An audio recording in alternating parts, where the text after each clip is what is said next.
ಗುರುಜಿ, ಈಗ ಯಾವ ವಿಚಾರದ ಕುರಿತು ತಿಳಿಸ್ಕೊಡ್ತಾ ಇದ್ದೀರಾ? ಈಗ ಶಾರದಾದೇವಿ ವಿಚಾರವನ್ನ ಮಾತಾಡ್ತಾ ಇರೋ ಸಮಯದಲ್ಲೇ ಸಂದಿಗ್ನ ಕಾಲವಾಗಿರ್ತಕ್ಕಂಥ ಶಾರದಾದೇವಿ. ಈ ಸಂದಿಗ್ನ ಕಾಲ ಶಾರದಾದೇವಿ ಅಂದ್ರೇನು?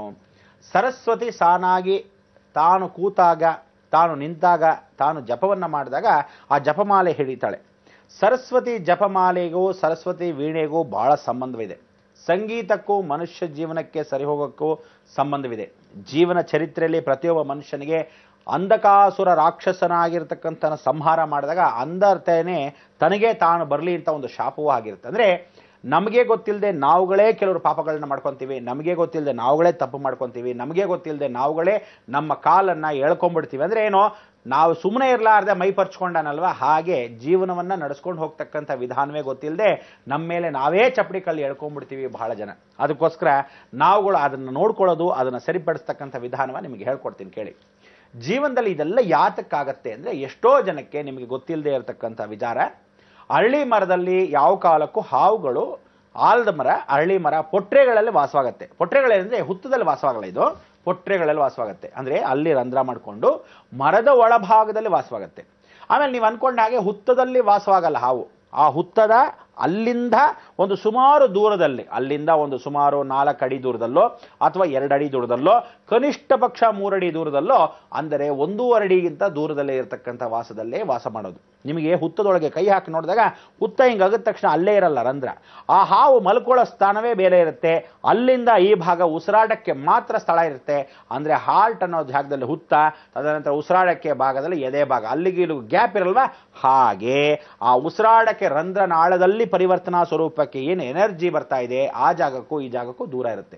ಸೊ ಮನಸ್ಸು ಅನ್ನೋದು ತಲೆ ಭಾಗ, ಒಳಭಾಗ ಹೃದಯ ಅನ್ನೋದು ಈ ಭಾಗ, ಎರಡಕ್ಕೂ ಸಂಬಂಧವಾಗಿರ್ತಕ್ಕಂಥ ಚಂದ್ರ ಮತ್ತು ಸೂರ್ಯನ ಭಾಗ ಅಮಾವಾಸ್ಯೆ. ಅದರಿಂದ ಪ್ರತಿಯೊಬ್ಬರೂ ಜೀವನದಲ್ಲಿ ಅರಳಿ ಮರವನ್ನ ಪ್ರತಿದಿನ ಪ್ರದಕ್ಷಿಣೆ ಮಾಡದೇ ಇದ್ದರೆ ಈ ರೀತಿಯಾಗಿ ಪ್ರತಿಯೊಬ್ಬರಿಗೂ ಈ ದೋಷಗಳು ಇದ್ದೇ ಇರುತ್ತೆ. ಕೆಲವರಿಗೆ ಸಿಕ್ಕಾಪಟ್ಟೆ ಕೋಪ ಮಾಡುತ್ತೆ, ಕೆಲವ್ರಿಗೆ ತಿಕ್ಕಲಾಗಿ ಆಡ್ತಾರೆ ಅಂತ ಎಲ್ಲ ಮೊದಲಿಂದ ಹೇಳಿದೆ. ಇದಕ್ಕೆಲ್ಲ ಸಾಕ್ಷಿ ರೂಪ ಯಾರು? ಸಾಕ್ಷಾತ್ ಒಂದು ಮುನೀಶ್ವರ, 2ನೇದು ಗುರು, 3ನೇದು ಕಾಳಿ. ಈ ಕಾಳಿಯನ್ನ ಔಪಾಸನೆಯನ್ನ ಮಾಡಲೇಬೇಕು. ಔಪಾಸನೆ ನೀವು ಮಾಡ್ತಾ ಮಾಡ್ತಾ ಮಾಡ್ತಾ ಮಾಡ್ತಾ ಏನಾಗತ್ತೆ, ಕಾಳಿ ಯಾವತ್ತಿದ್ರೂ ಮನಸ್ಸನ್ನ ಚೇಂಜ್ ಮಾಡೋಳು, ಮನಸ್ಸನ್ನ ಹತೋಟಿಲಿ ಇಟ್ಕೊಳ್ಳೋಳು, ಕೇಂದ್ರ ಬಿಂದುವಾಗಿರ್ತಕ್ಕಂಥವಳು, ಕಾನ್ಸಂಟ್ರೇಷನ್ ಕೊಡ್ತಕ್ಕಂಥವಳು. ಯಾಕೆ ಅಂದರೆ ಆ ಕಾಳಿ ಯಾರ ಕಣ್ಗೂ ಕಾಣಿಸ್ತಾ ಇರಲ್ವಂತೆ, ಏನು ಮೊತ್ತ ಹಿಂಗೆ ಕತ್ತರಿಸಿ ಹೋಗ್ತಾ ಇದ್ಲಂತೆ. ಇನ್ನೇನು ಬ್ರಹ್ಮ ವಿಷ್ಣು ಮಹೇಶ್ವರರು ಬರಬೇಕು, ದೇವತೆಗಳ ಹತ್ರ ಏನಾದ್ರೂ ಮುಂದೆ ಸೆರೆದು ನೋಡ್ಬಿಟ್ಟಿದ್ರೆ ಕತ್ತರಿಸ್ಕೊಂಡು ಹೋಗೋದೆ. ಅವಳು ಮುಂದೆ ಯಾರು ಬಂದ್ರು ಹಿಂಗೆ ಕತ್ತರಿಸ್ಕೊಂಡು ಹೋಗ್ತಾ ಇದ್ಲು. ಆಗ ಇವಳು ಹೀಗೆಲ್ಲ ಕತ್ತರಿಸ್ಕೊಂಡು ಹೋದ, ರಾಕ್ಷಸನಂತೂ ಕತ್ತರಿಸ್ಬಿಟ್ಲು, ಇನ್ನು ದೇವತೆಗಳನ್ನೂ ಕತ್ತರಿಸ್ಬಿಡ್ತಾಳೆ. ಆ ರೌದ್ರತೆ ತಡ್ಕೊಳಕ್ಕಾಗಲ್ಲ. ಯಾಕಂದ್ರೆ ಅವಳಿಗಿರ್ತಕ್ಕಂಥ ಮನೋಭಾವನೆ ಒಂದೇ ಕಾನ್ಸಂಟ್ರೇಷನ್, ಕಚ್ಚಬೇಕು, ಸಾಯಿಸ್ಬೇಕು, ರಕ್ತನ ಕುಡಿಬೇಕು, ಇಷ್ಟೇ ಕೆಲಸ ಅವಳಿಗಿದ್ದಿದ್ದು.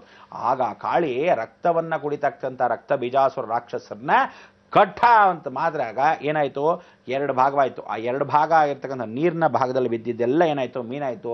ಇನ್ನೊಂದು ಭೂಮಿ ಮೇಲೆ ಬಿದ್ದಿದ್ದೆಲ್ಲ ಕೋಳಿಗಳಾಯಿತು. ಅದಕ್ಕೋಸ್ಕರ ಸುಬ್ರಹ್ಮಣ್ಯ ಒಂದು ಅಂಶ ಹೇಳ್ದ, ಜಗತ್ತಲ್ಲಿ ಮೀನಿನ ಯಂತ್ರ ಮೇಲೆ ನಾನು ನಿಂತ್ಕೊಂತೀನಿ ಅಂತ ಹೇಳಿ ಆ ಕುಬೇರ ಯಂತ್ರ ಅಂತ ಹೇಳ್ತಾರೆ, ಆ ಲಕ್ಷ್ಮೀ ಯಂತ್ರ ಅಂತ ಕರಿತೀವಿ, ಅದನ್ನು ಮತ್ಸ್ಯಯಂತ್ರ ಅಂತ ಕರಿತೀವಿ. ಈ ಮತ್ಸ್ಯಯಂತ್ರದ ಮೇಲೆ ಸಾಕ್ಷಾತ್ ಕುಬೇರ ಅನುಗ್ರಹವಾಗಿ ಕೂತಿರ್ತಾನೆ ವಿರಾಜಮಾನವಾಗಿ. ಆ ವಿರಾಜಮಾನವಾಗಿರೋ ಕುಬೇರನ ಮೇಲೆ ಹೀಗೆ ನಿಂತಿರ್ತಾನೆ ಸುಬ್ರಹ್ಮಣ್ಯ. ಸುಬ್ರಹ್ಮಣ್ಯ ಹೀಗೆ ನಿಂತ್ಕೊಳ್ಳಲ್ಲ, ಹೀಗೆ ನಿಂತಿರ್ತಾನೆ. ಅಂದರೆ ಇದು ಯಾವತ್ತಿದ್ರೂ ಗರುಡ ಪಕ್ಷಿ ಇದ್ದಾಗೆ. ಅದಕ್ಕೆ ನೋಡಿ, ಅದು ಯಾವತ್ತು ಅವನ ಪಾದಕೆಗಳು ಗರುಡನ ತರನೇ ಹೀಗಿರುತ್ತೆ, 2 ಮುಖವಾಗಿರುತ್ತೆ. ಅದು ಕಾಲುಗಳನ್ನು ನೋಡಿದಾಗಲೇ ಗೊತ್ತಾಗೋದು ಸುಬ್ರಹ್ಮಣ್ಯನ. ಸರಿ ಅಬ್ಸರ್ವೇಷನ್ ಮಾಡಬೇಕು, ಗೊತ್ತಾಗಲ್ಲ. ಅದಾದ ಮೇಲೆ ಅವನು ಇಟ್ಕೊಂಡಿರ್ತಕ್ಕಂಥ ಧ್ವಜದಲ್ಲೇ ಕೂತಿರ್ತಕ್ಕಂಥದ್ದು ಹುಂಜ. ಅದಕ್ಕೆ ಏನು ಹೇಳುತ್ತೆ, ಅರಳಿ ಮರದಲ್ಲಿರ್ತಕ್ಕಂಥ ಗುರುವನ್ನ ಸ್ಮರಣೆ ಮಾಡತಕ್ಕಂಥ ಹಾವುಗಳು ಯಾವತ್ತು ಸುಬ್ರಹ್ಮಣ್ಯ ಅಂಶದಲ್ಲಿ ದೇವತತ್ವ ಹಾಡುಗಳು ಮರದೊಳಗೆ ಕೂತ್ಕೊಳ್ಳುತ್ತೆ. ಅದಕ್ಕೆ ಸುಬ್ರಹ್ಮಣ್ಯ ಯಾವತ್ತಿದ್ರು ನವಿಲ್ ರೂಪದಲ್ಲೋ, ಯಾವತ್ತಿದ್ರು ವಿಶೇಷವಾಗಿರ್ತಕ್ಕಂಥ ಕೋಳಿ ರೂಪದಲ್ಲೋ, ಯಾವತ್ತಾದ್ರೂ ವಿಶೇಷವಾಗಿರ್ತಕ್ಕಂಥ ಸರ್ಪದ ರೂಪದಲ್ಲೋ, ಅಥವಾ ಯಾವ ಕಾಲಕ್ಕೂ ವಿಶೇಷವಾಗಿರ್ತಕ್ಕಂಥ ಮೀನಿನ ರೂಪದಲ್ಲೋ ಇರ್ತಾನೆ. ಆ ಮೀನುಗಳಿಗೆ ಯಾವ ಕಾಲಕ್ಕೂ ಮೀಸೆಗಳಿರ್ತಕ್ಕಂಥ ಮೀನುಗಳು ಇದಕ್ಕೆ ಒಡವೆಗಳನ್ನು ಹಾಕಿರೋದು 4 ಜಾಗದಲ್ಲಿ. ಒಂದು ನೀವು ನೋಡ್ಬೋದು ಸುಳ್ಯ ಭಾಗದಲ್ಲಿ ಇರ್ತಕ್ಕಂಥದ್ದು, ಅಲ್ಲಿ ವಿಶೇಷವಾಗಿರ್ತಕ್ಕಂಥದ್ದು ನಾವೇನು ಹೇಳ್ತೀವಿ ಮಲ್ಲಿಕಾರ್ಜುನ. ಅದಕ್ಕೆ ತೊಡಿಕಾನ ಮಲ್ಲಿಕಾರ್ಜುನ. ಇಲ್ಲೇ ಅರ್ಜುನ ಸ್ಮರಣೆ ಮಾಡಿಕೊಂಡಾಗ ಮಹಾವಿಷ್ಣು ಸ್ವರೂಪದಲ್ಲಿ ಅವನೇ ಬಂದ ಮತ್ಸ್ಯಾವತಾರದಲ್ಲಿ. ಶಾರದಾದೇವಿ ಶೃಂಗೇರಿಯಲ್ಲಿ ನೋಡಿದಾಗ ಅಲ್ಲಿರ್ತಕ್ಕಂಥ ತುಂಗಾ ತೀರದಲ್ಲಿ, ತುಂಗಾ ನದಿಯಲ್ಲಿ ವಿಶೇಷವಾಗಿ ಆ ಮೀನಂಶದಲ್ಲಿ ಆ ಮೀನಿಗೆ ಮೀಸೆಗಳಿರ್ತಕ್ಕಂಥ ಅವಕಾಶಗಳು ಅಲ್ಲಿ ಆ ದೇವರಾಗೆ ಕೂತಿರೋ. ಅದಕ್ಕೆ ಏನು ಮಾಡಿದ್ದಾರೆ, ಕಿವಿ ಓಲೆ, ಬಂಗಾರದ ಮೂಗು, ಬಟ್ಟಿದೆಲ್ಲ ಹಾಕಿದ್ದಾರೆ. ಇದು ಸರ್ಪಯೋಗಗಳು. ಈ ಹಾವುಗಳು ಸ್ವತಃ ರಾತ್ರಿ ಹೊತ್ತು ಸರ್ಪವಾಗಬಹುದು, ಸ್ವತಃ ರಾತ್ರಿ ಹೊತ್ತು ಹುಂಚ ಆಗ್ಬೋದು, ಸ್ವತಃ ಬೆಳಗಿನ ಜಾವದಲ್ಲಿ ಆ ವಿಶೇಷವಾಗಿರ್ತಕ್ಕಂಥ ವಿಗ್ರಹ ಆಗ್ಬೋದು, ಅದಾದ್ಮೇಲೆ ಮೀನಾಗ್ಬೋದು. ಅಂದ್ರೆ ನಮಗೆ ಗೊತ್ತಿಲ್ಲದೆ ಇದೇ ಮೀನುಗಳು ಬೇರೆ ಬೇರೆ ರೀತಿಯಾದ ಅವತಾರಗಳನ್ನು ತಗೊಳುತ್ತೆ. ಇದು ಸತ್ಯ. ಇದನ್ನ ಯಾರು ನೋಡಕ್ಕಾಗಲ್ಲ ಅಷ್ಟೇ ವಿನಃ ಹೇಗೆ ರಿಸರ್ಚ್ ಮಾಡಿದ್ರು ಅಂದ್ರೆ ನಿಮ್ಗೆ ಗೊತ್ತಿಲ್ಲದೆ ಆ ಪೊಟ್ಟೆಗಳೆಲ್ಲ ವಾಸವಾಗಿರ್ತಕ್ಕಂಥ ವಿಚಾರ. ಅದನ್ನ ನೀವೇನ್ ಮಾಡಬೇಕು, ಈ ಅರಳಿ ಮರದಲ್ಲಿ ಪ್ರತಿದಿನ ಪ್ರತಿಯೊಬ್ಬ ಮನುಷ್ಯ ಪ್ರದಕ್ಷಿಣೆ ಮಾಡಬೇಕು. ಆಲದ ಮರಗಳನ್ನ ಯಾವ ಕಾಲಕ್ಕೂ ನಮಸ್ಕಾರ ಮಾಡದೇ ಇರಬಾರ್ದು. ಪ್ರತಿಯೊಬ್ಬರು ಆ ಪೊಟ್ಟೆಗೆ ನಮಸ್ಕಾರ ಮಾಡಿದಾಗ ಮುನೀಶ್ವರ ವಾಸ. ಅದಕ್ಕೆ ನೀವೇನ್ ಮಾಡಬೇಕು, ಸೋಮವಾರ ಶನಿವಾರದಲ್ಲಿ ಆಲದ ಮರ ಹತ್ರ ಹೋಗ್ಬೇಕು. ಯಾವ್ದು ಮರ? ಆಲದ ಮರ. ಅಲ್ಲಿ ಹೋದಿ ಮುನೀಶ್ವರ ಸಂಚಾರ ಇರ್ತಾನೆ. ಪೊಟ್ಟೆ ಒಳಗೆ ವಾಸವಾಗಿರ್ತಕ್ಕಂಥ ಸರ್ಪಗಳು, ಯೋಗಗಳು ಕೇಳಿದ್ದು ನಿಮ್ಮದಾಗತ್ತೆ. ಅದಕ್ಕೆ ನೀವು ದುಡ್ಡು ಕಾಸಾಗಲಿ, ಮಕ್ಕಳಿಗೆ ವಿದ್ಯಾಭ್ಯಾಸ ಆಗಲಿ, ಧನರಾಂಶನ ಅನುಗ್ರಹವಾಗಲಿ, ಭೂಮಿ ತತ್ವ ಆಗಲಿ ಎಲ್ಲ ಬೇಕಾದರೆ ಈ ಮೊಸರನ್ನ ನೈವೇದ್ಯವನ್ನ ಅಲ್ಲಿ ಮಾಡಬೇಕು. ಸೊ ಆಲದ ಮರಕ್ಕೆ ಪ್ರತಿ ಸೋಮವಾರ ಮತ್ತು ಶನಿವಾರ ಆಲದ ಮರಕ್ಕೆ ಮೊಸರನ್ನ ನೈವೇದ್ಯ ಮಾಡಲೇಬೇಕು. ಮಾಡಿದ್ದ ಮೊಸರನ್ನ ಸ್ವಲ್ಪ ಮಟ್ಟಿಗೆ ಅಲ್ಲಿ ಎಲೆಯಲ್ಲಿ ಹಾಕಿಟ್ಬಿಟ್ಟು ಮಿಕ್ಕ ಮೊಸರನ್ನ ನೀವು ತಗೋಬೇಕು. ತಗೊಂಡು ಸ್ವಲ್ಪ ಮಟ್ಟಿಗೆ ಎಷ್ಟು ಬೇಕೋ ತಿಂದು ಮಿಕ್ಕಿದ್ದ ಹಂಚಬೇಕು. ಇದನ್ನ ಯಾವ ಕಾಲಕ್ಕೂ ಮಕ್ಕಳ ಹೆಸರಲ್ಲಿ ಮಾಡ್ತಾ ಇದ್ರೆ ಮನೆಯಲ್ಲಿರ್ತಕ್ಕಂಥ ಮದುವೆ ಆಗಿರೋ ಮಕ್ಕಳು, ಅಥವಾ ನೂತನವಾಗಿ ಮದುವೆ ಆಗದೇ ಇರತಕ್ಕಂಥ ಮಕ್ಕಳು, ಅಥವಾ ಸಣ್ಣದಾಗಿರ್ತಕ್ಕಂಥ ಬಾಲ್ಯ ಮಕ್ಕಳು, ಅಥವಾ ಗಂಡ ಹೆಂಡತಿ ನೂತನವಾಗಿ ಮದುವೆ ಆಗಿರ್ತಕ್ಕಂಥವ್ರು ಯಾರೇ ಆಗಲಿ ಇದನ್ನ ಮಾಡಿದಾಗ ಖಂಡಿತವಾಗ್ಲೂ ನಿಮ್ಮ ಮನಸ್ಸು ಎಷ್ಟು ಸ್ಥೀಮಿತವಾಗಿರುತ್ತೆ ಅಂದ್ರೆ ಅಷ್ಟು ಚೆನ್ನಾಗಿರುತ್ತೆ. ಆಲದ ಮರ ಬಿಟ್ಟು ಅರಳಿ ಮರವನ್ನ ಪ್ರತಿದಿನ ಪ್ರತಿಯೊಬ್ಬ ಮನುಷ್ಯನು ಸ್ಮರಣೆ ಮಾಡ್ಕೋಬೇಕು. ನವಗ್ರಹ ದೋಷ, ಇನ್ಫ್ರಾರೆಡ್ ರೇಸ್, ಇನ್ಫ್ರಾವೈಲೆಟ್ ರೇಸ್ ಅಂತ ದೇಹದಲ್ಲಿ ಇರ್ತಕ್ಕಂಥ ನರಗಳೆಲ್ಲ ಹೀಗೆ ಹೀಗೆ ಇರೋದೆಲ್ಲ ನೆಟ್ಟಗಾಗತ್ತೆ.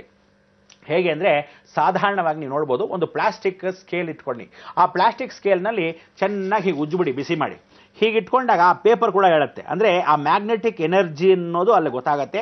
Infrared rays, infraviolet rays, gravitational pull ಅನ್ನೋದು ಅಲ್ಲಿ ಗೊತ್ತಾಗುತ್ತೆ. ಅದೇ ರೀತಿಯಾಗಿ ಕೂದಲುಗಳು ಹೀಗೆ ಇಟ್ಕೊಂಡಾಗ ಆ ಕೂದಲುಗಳ ರೋಮ್ಗಳೆಲ್ಲ ಹೀಗಂದಾಗ ಅದು ಎಷ್ಟು ಚೆನ್ನಾಗಿ ಹೇಳುತ್ತೆ. ಇದೇ ರೀತಿಯಾಗಿ ರೋಡ್ ತಾರಲ್ಲಿ ಹಾಕಿದಾಗ ಬಿಸಿ ಬಿಸಿ ಬಿಸಿ ಬಿಸಿ ಅಂತ 24 ಗಂಟೆ ಗಾಳಿ ಹೋಗ್ತಾ ಇದ್ದಷ್ಟೂ ಜಾಸ್ತಿ ವೇಗದಲ್ಲಿ ಆ ತಾರು ಮಧ್ಯಾಹ್ನದಲ್ಲಿ ನೋಡಬಹುದು, ಒಳ್ಳೆ ಲೈಟ್ನಿಂಗ್ ಇದ್ದಂಗಿರುತ್ತೆ ರೋಡ್ ರಸ್ತೆ. ಅಂದರೆ ಏನು, ವೇವ್ ಫಾರ್ಮೇಷನ್ಸ್ ಯಾವತ್ತೂ ಆಗ್ತಾ ಇರುತ್ತೆ.